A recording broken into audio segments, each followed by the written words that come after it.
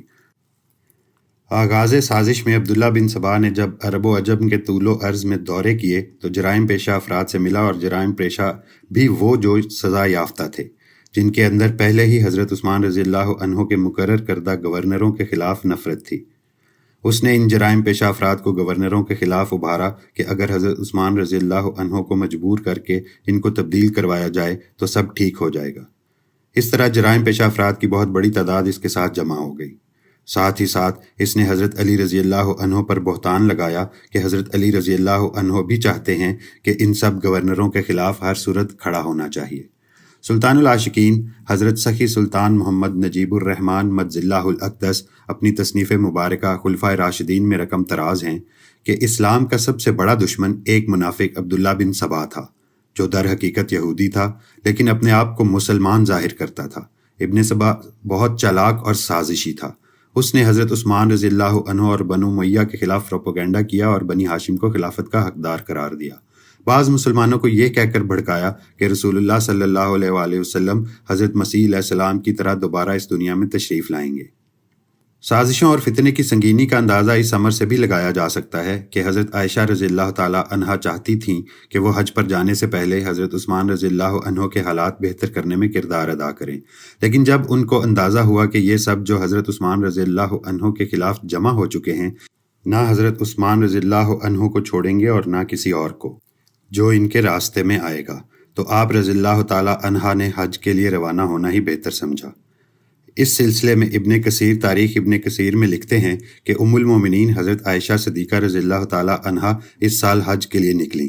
آپ رضی اللہ تعالیٰ عنہا سے عرض کیا گیا کہ اگر آپ رضی اللہ تعالیٰ عنہا ٹھہرتیں تو زیادہ مناسب تھا، شاید یہ لوگ آپ رضی اللہ تعالیٰ عنہا سے ڈر جاتے۔